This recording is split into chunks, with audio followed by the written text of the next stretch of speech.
Alright, so today we're going to have a look at the auxiliary angle method, which I call the T thing. Now, the auxiliary angle method is one of the ways that we can solve more complicated trigonometric equations, especially ones that involve the sum of sine and cosine equations. Now, an equation like this, sine of x plus tan of x, while not impossible to solve, it's quite messy. To have a go at doing this, we would go, okay, well, this is equal to sine of x, and that's equal to minus tan of x, which is minus sine of x on cos of x. Multiply the cos up and plus the sine over, we get sine of x cos of x plus sine of x is equal to 0. Factorising out the sine of x,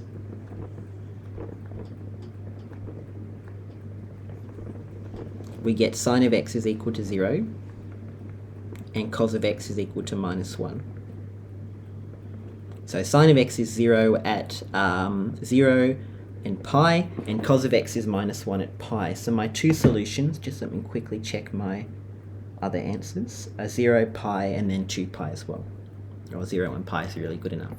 So yeah, while not impossible to solve, similar equations, not quite exactly like this one, but say if I had a cos here, it's quite messy to solve them. It's not impossible, but it is a bit annoying. Okay, now to consider that, and to consider how we're going to solve these, let's have a look at the graph of the addition of sine of x plus cos of x. We know first of all that sine of x looks like this.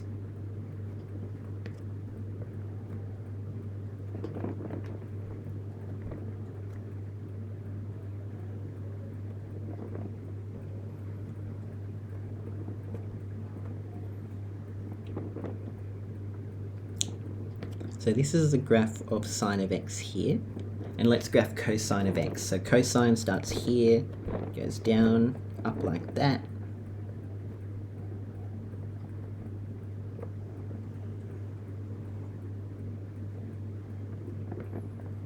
So that's cosine of x there.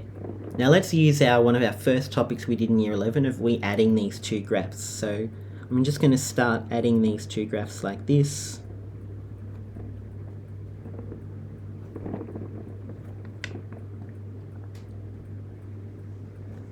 So I'm doing this in green.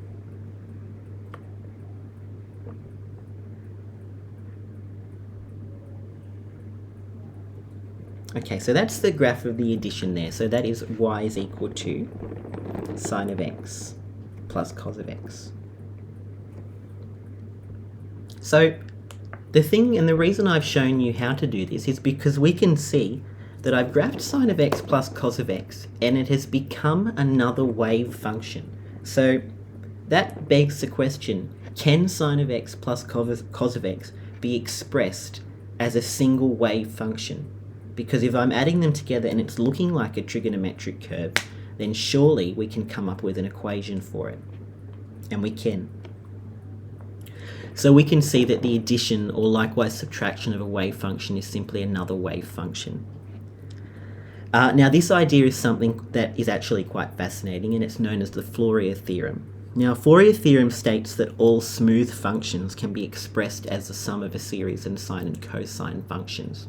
Now this is actually how computer graphing works, because to do this, any picture drawn with a single unbroken line can be expressed using trigonometric functions.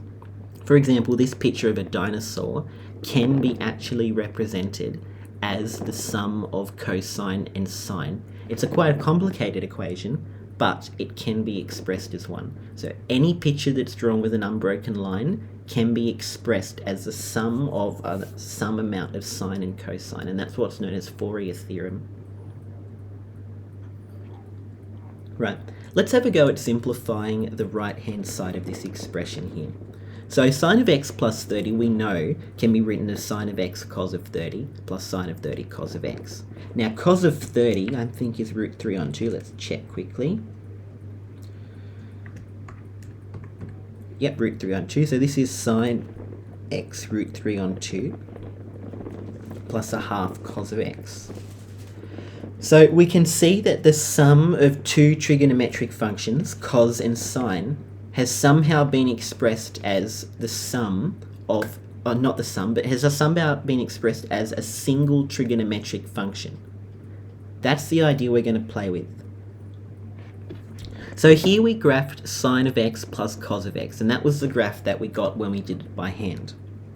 So we have agreed that sine of x plus cos of x could be expressed in this form as some single trigonometric function. Now there's nothing saying that it couldn't be this. Nothing saying there couldn't be a minus here. There's also nothing saying that it couldn't be a cos instead of a sine. And there's nothing saying that it could be cos with a minus there. So what we're saying is that the sum of sine of x plus cos of x can be expressed as some single trigonometric function, and it could be any four of these. Now, while we can express any sum of sine and cosine in any of these forms, we generally choose the one that has the first function in it. So what I mean by that is we're going to choose sine because sine is the one that's written first. We're going to choose plus because there's a plus here. And for cos, if we have a cos first, it's going to be the opposite. If there's a minus here, we're going to put a plus there. And if there's a plus here, we're going to put a minus there. Okay, so let's just assume that sine of x plus cos of x is congruent to r sine of x plus alpha. Now what I might actually do, and I'll fix this in your notes, is put an a and a b here. Let's put an a there and a b there because we're going to generalize this for any set of numbers. Okay, let's expand the right hand side. So this is going to be r sine of x plus, cos of alpha plus r sine of alpha cos of x. And that is congruent to the expression a sine of x plus b cos of x. If we have a go at equating coefficients, this idea of equating coefficients is very important in this process. We can see that sine of x is here, which means that our coefficient of cos alpha r is the same as a. So r cos of alpha is equal to a, and in a similar way, r sine of alpha is equal to b. Right. Let's have a go at finding what alpha would be. If we divide both of those expressions, r sine of alpha divided by r cos of alpha is going to be b on a, which tells us that tan of alpha is equal to b on a. There we go, we've found our angle. Now this angle is going to be different depending on the form that we're after it in, and we often want to consider its quadrant. But for now, we're just going to say tan of alpha is b on a. Now, if we go back to these, we want to know what r is, which is that constant out the front of our single expression. Let's have a go. We know that sine squared x plus cos squared x is 1. So let's square both of those equations and add them. So r squared sine squared of alpha plus r squared cos squared of alpha is equal to a squared plus b squared. We factor out r squared, we're going to have sine squared alpha plus cos squared alpha is equal to a squared plus b squared. But that is equal to 1 sine squared x plus cos squared of x. So r squared is equal to a squared plus b squared, which means that constant is equal to the square root of a squared plus b squared. That's important. So those are our two kind of formulas for this process here. The constant out the front is the square root of a squared plus b squared, and the angle is tan inverse of b on a. Okay. This is what we call the auxiliary angle method, and these are our 4 results, our 3 results. I think that there should be a 4th one that's not there, it's just the one we just proved. Sine of x plus b cos of x is equal to r sine of x plus alpha. Okay, these are our 4 auxiliary angle results, and these are the forms that we're going to put them in. So you can put, if we've got the sine first and a minus, it's this form. If we've got the cos first and a plus, it's that form, and so on. Okay. Now some things to observe. We generally choose the first trig function to be what our result is in terms of. I just talked about that. Sine carries through the same sign, so plus plus, minus minus. I mean a minus here, plus here, a plus here. Cosine carries through the opposite sign, so a minus where there's a plus where there's a minus. And b is never negative. We don't go tan inverse of minus b on a or tan inverse a of minus 2 on 3, and that's because the negative is accounted for in the brackets. Now these forms up here are what we call the natural forms, the 4 natural forms, and they're because they give us what we call an acute angle, an angle less than 90 degrees. Now we don't have to express these in their natural form. We can express them in all 4 forms, and I'm going to show you how to do that. What's going to change is the angle. Okay, write root 3 sine x plus cos x in the form r sine x plus alpha. This one's nice and easy because this is our natural form. We've got a sine of x first and a sine here, a plus here and a plus here, so that's awesome. Now our r is going to be the square root of root 3 squared plus 1 squared, so 3 squared plus 1, which is 4, which is root 3 squared, which is 3, plus 1 is 4, so r is 2. And then tan inverse, alpha is tan inverse of 1, which is our b, over root 3. Tan inverse of 1 on root 3 is pi on 6.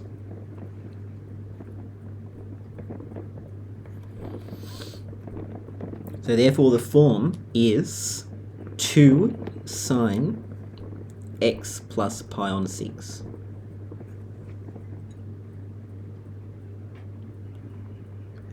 Question 4, we're writing 3 sine x minus 2 cos x in the forms r sine x minus alpha. This is good again because we're in our natural form. I've got a sine here and a sine here, a minus here and a minus here, so we're all good.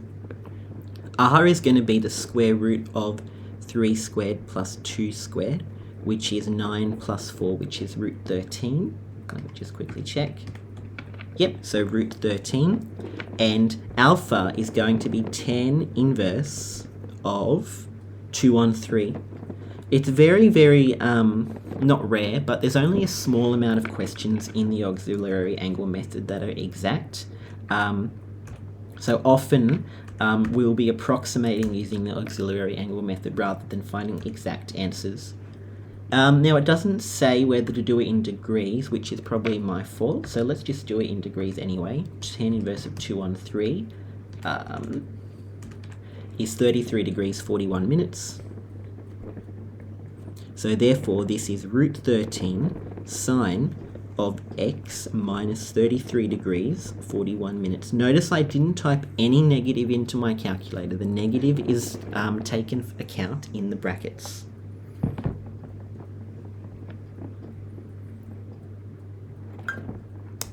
Question number 5, where again, nice and easy because we're in the natural form. We've got a cos here and a cos here, a minus and a plus, so we're sweet. We don't have to do any tricks that I'll show you in a second.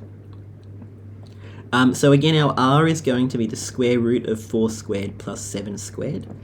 4 squared plus 7 squared, which is, what, root 65 or something? Yep. And alpha is going to be tan inverse of 7 on 4. So B on A, 7 on 4.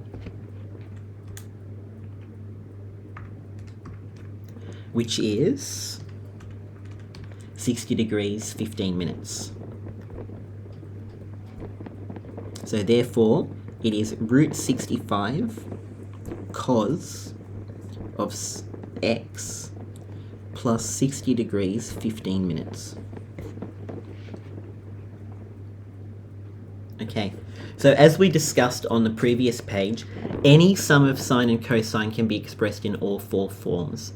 Now, we would say that one of these forms is its natural form, and we can, if we want to, write it in the other three. When we're doing this, we must consider the quadrant, and because of this, we often will get obtuse or reflex angles.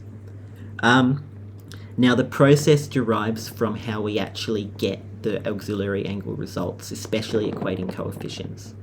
Now, the Cambridge textbook is obsessed with expressing it in other forms apart from its natural form, but honestly I've never seen a HSC question where they ask you to do that. It's always its natural form, but it's a skill that's important to know, and especially for this exercise, so we're going to learn how to do it.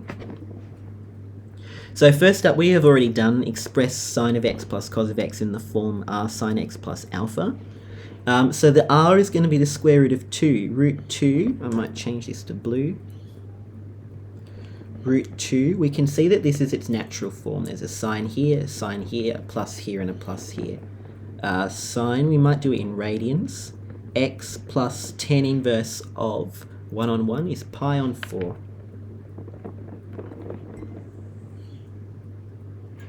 Okay, now we're putting it like an unnatural form. We've got a sine first, and then we've got a cos here, so it's a bit funny. What we're going to do in this case is we're going to just fully expand this. So sine of x plus cos of x, we're going to say it's congruent to the expansion of this r cos x cos alpha minus sine alpha r cos sine of alpha again, sine of x. Oh, I butchered that. Sine of alpha, sine of x. Okay, now equating coefficients, therefore that cos of x is equal to this here. So 1 is equal to r cos alpha. And then that also means 1 is not positive r sine alpha, but negative r sine alpha.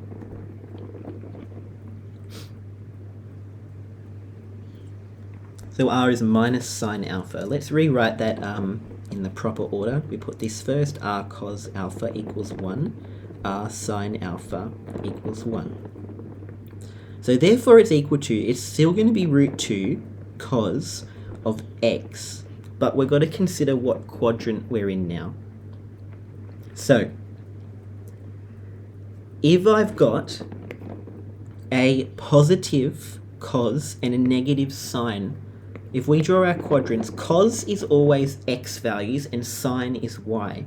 So positive cos and negative sine is somewhere in the fourth quadrant. So our angle of pi on 4, which is tan inverse of 1 on 1, is now in the fourth quadrant. Pi on 4 is there. Now pi on 4, it wants plus an angle. Pi on 4 is the same as going all the way around by 7 pi on 4. So our answer is x plus 7 pi on 4. Again, we have to consider, I need to put a minus there, we have to consider what quadrant we're in, and we have to make sure, since there's a negative here, that means we're going down, and a positive means we're going across that way, so we're in the fourth quadrant. Okay, express 2 cos of x minus sine of x in the form r sine x plus alpha. So here we're going to say and do our full expansion, 2 cos of x minus sine of x. We can see that it's not in the natural form here, so we need to do some expansions here. So r sine of x cos of alpha plus r sine of alpha cos of x. Equating coefficients, sine of x is equal to that, so r cos of alpha, sine of x has a coefficient of minus 1, and then r sine of alpha, cos of x has a coefficient of 2. So our radius, our r, is going to be the square root of 2 squared plus 1, which is root 5. And then we're going to have sine of x plus, we're thinking about what quadrant we're in. If you've got a negative cos and a positive sine, that's in the third quadrant. Now tan inverse of, it's not going to be 1 over 2. Let's consider what it is. So we're in the second quadrant, but to get our alpha, we need to go sine divided by cos. So tan of alpha is equal to sine alpha on cos alpha. But this time sine of alpha is this number here, 2, which was the number first. So that we can see the order has kind of switched. So sine of alpha is 2, cos of alpha is 1. So tan of alpha is 2 on 1, which means alpha is tan inverse of 2. But since we're in the second quadrant, we have to consider what that related angle in the second quadrant is going to be, and it's going to be plus 180 minus tan inverse of 2, which is root 5 sine of x plus 180 minus tan inverse of 2 is 116 degrees 34 minutes. Alright, question number 4, we're expressing 3 sine of x minus 4 cos of x in the form r cos of x minus alpha. So again, we're in an unnatural form here. So 3 sine of x minus 4 cos of x, we're just going to have to do that full expansion. 3 sine of x minus 4 cos of x is congruent to r cos of x cos of alpha minus r sine of x sine of alpha. So we can see that sine of x is going to be r sine alpha, and that's equal to 3. And cos of x is going to be r cos alpha, which is minus 4. So let's find our radius first of all, the square root of 3 squared plus 4 squared, which of course is 5. Cos of x minus, we're thinking what quadrant we're in. If you've got a positive sine and a negative cos, that's in the second quadrant. Now tan of alpha is sine of alpha on cos of alpha. Sine of alpha is 3, cos of alpha is 4, so 3 on 4. Now tan inverse of 3 on 4 is 37 degrees. So we're looking at the second quadrant though, so 180 minus 37, which is 143 degrees. So the answer is 5 cos of x minus 143 degrees. Okay, this last question asks us to express root 3 sine x plus cosine of x in all 4 forms. So we should know by now our 4 forms. We might first of all just state that the radius for all of them is going to be the square root of root 3 squared plus 1, which is the square root of 4, which is 2. Let's just do this plus sine one. It's natural form first. R sine of x cos of x, sine of x plus cos of x is equal to 2 sine of x plus its natural form tan inverse of 1 on root 3, which is 30 degrees. So that's its natural form. Let's do r sine of x minus alpha now. So we're going to say root 3 sine of x plus cos of x is congruent to r sine x cos alpha minus r sine alpha cos of x. So equating coefficient, sine of x is r cos alpha, and that's equal to root 3, and cos of x is minus r sine of alpha, so r sine of alpha equals minus 1.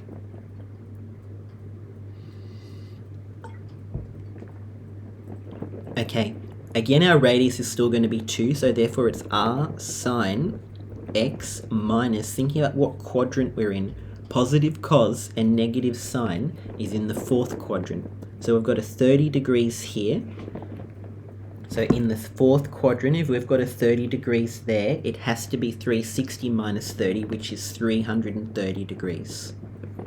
Now, if you would like to check, if you expand the r, pardon me, is 2. If you would like to check on your own, if you expand this and do a bit of manipulation, you will get back to that. So it does mean the same thing.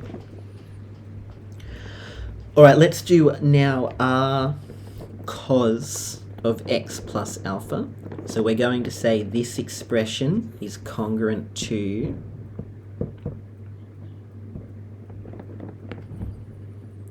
r cos x cos alpha, and we want the plus, so that's going to be a minus there. Remember, cosine is antisocial, but it's also the opposite for the sine. Minus sine of x sine of alpha. So cos of x is going to be r cos alpha, and that's equal to 1. And sine of x, it's an r there, is r sine alpha, but it's minus r sine alpha, so it's equal to minus root 3. Again, our radius is going to be 2, so it's 2 cos x plus. Let's think about what quadrant we're in. A positive cos and a negative sine, again, is in the fourth quadrant. But this time, tan of alpha is going to equal sine, which is root 3, over cos, which is 1. So we're looking at tan inverse of root 3, which is 60 degrees. So a 60 is going here. But since we're in the fourth quadrant, it's going to be 360 minus 60, which is 300 degrees. Our final form, r cos of x minus alpha. Well, we're going to first of all say it's congruent to this expression here. The only thing that changes with x minus alpha is that this will become a plus here. Right, so here we can say that cos of x is r cos alpha, and that's equal to 1. And r sine of alpha, again, this time it's positive because the minus makes that a plus, is root 3. The radius is still 2, so it's 2 cos of x minus. Now we're in the first quadrant because both are positive. So tan of alpha is sine root 3 on cos, which is 1. So that's alpha is 60. So it's x minus 60 degrees. All right, and that's it in its 4 forms. Thank you for listening.